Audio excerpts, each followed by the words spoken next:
BCCI নমন awards 2026 ভারতীয় ক্রিকেটের এক বিশাল উৎসব, যেখানে দেশের কিছু বড় তারকা, উদীয়মান ক্রিকেটার এবং দীর্ঘদিন ধরে ক্রিকেটে অবদান রাখা কিংবদন্তিদের অসাধারণ পারফরম্যান্সের জন্য সম্মানিত করা হয়। এই মর্যাদাপূর্ণ বার্ষিক অনুষ্ঠান আবারও প্রমাণ করেছে আন্তর্জাতিক এবং বয়সভিত্তিক স্তরে ভারতীয় ক্রিকেটের গভীরতা, আধিপত্য এবং বৈচিত্র্য। পাঁচটি টিম ইন্ডিয়াকে সম্মানিত করা হয়েছে, তবে রোহিত শর্মা এবং বিরাট কোহলি উধাও। নেই কেন? বিসিসিআই নমন অ্যাওয়ার্ড 2026-এর গোটা তালিকা প্রকাশিত হয়ে গেছে, যেখানে বহু খেলোয়াড়কে সম্মানিত করা হয়েছে এবং ট্রফি দেওয়া হয়েছে। ক্রিকেটার অব দ্য ইয়ার নির্বাচিত হলো।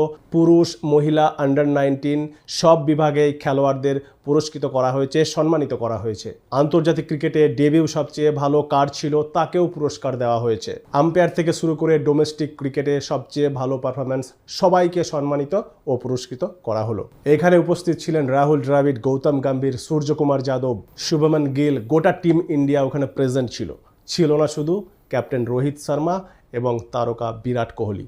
মানে এই দুই খেলোয়াড়ের ইন্ডিয়ান ক্রিকেটে কোনো অবদান নেই, এটাই মনে হচ্ছে এই অ্যাওয়ার্ড শো দেখে।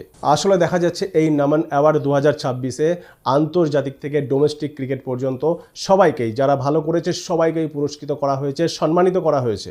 ডোমেস্টিক ক্রিকেটে মুম্বাইকে মুকুট দেওয়া হয়েছে। ডোমেস্টিক ক্রিকেটে সেরা আম্পায়ারিংয়ের জন্য উল্লাস গান্ধীকে পুরস্কৃত করা হয়েছে। তাছাড়াও যুব খেলোয়াড়দের পুরস্কৃত করা হয়েছে, যার মধ্যে বিশেষ করে আয়ুষ মাত্রের নাম সামনে এসেছে।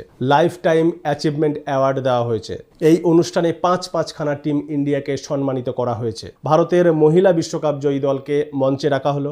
বিসিসিআই তাদেরকে সম্মানিত এবং পুরস্কৃত করলো। তারপরে ভারতের মেন্স টি20 ওয়ার্ল্ড কাপ বিশ্বজয়ী দলকে মঞ্চে ডাকা হয়েছে।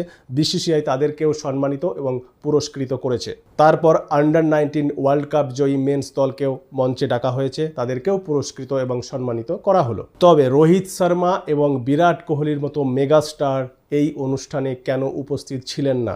বিসিসিআই নমন অ্যাওয়ার্ডের ইতিহাসে এই প্রথমবার দুই তারকা অনুপস্থিত ছিলেন। তার কারণটা কি? এমনকি যখন ভারতের পুরুষ চ্যাম্পিয়ন্স ট্রফি দলকে মঞ্চে ডাকা হলো, তখন ওখানে ঋষভ পন্থ, কেএল রাহুল, শুভমন গিল, অর্শদীপ সিং, গৌতম গম্ভীর সবাই উপস্থিত ছিলেন না শুধু ক্যাপ্টেন রোহিত শর্মা এবং মেগাস্টার বিরাট কোহলি। বড় পুরস্কারের মধ্যে রাহুল দ্রাবিড়কে colonel C K. Naidu life time achievement পুরস্কার দেওয়া হয়েছে। একইভাবে রজার বিন্নিকেও এই সম্মানে ভূষিত করা হয়েছে। মিথালি রাজকেও একই পুরস্কারে সম্মানিত করা হয়েছে।